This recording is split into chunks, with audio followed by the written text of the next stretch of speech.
Hey guys, in this video I'm going to show you how to fix Logitech G Hub stuck on installing screen. If you find this video helpful, please consider to like this video and subscribe to my channel. In saying that, let's just jump straight into the video.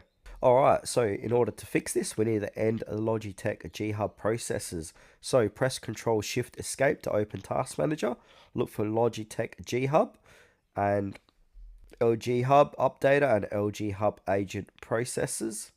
Right click each one and click End Task. Now we want to delete Logitech G Hub App Data. So press Win R, type App Data with the percentage signs either side.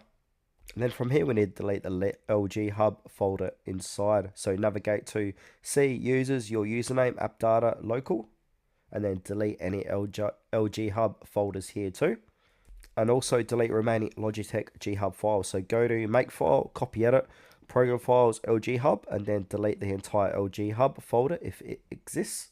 Now you want to do a clean install of the G Hub. So download the latest installer from the official site, then delete the remaining Logitech G. Right click the installer and then choose as Run as Administrator.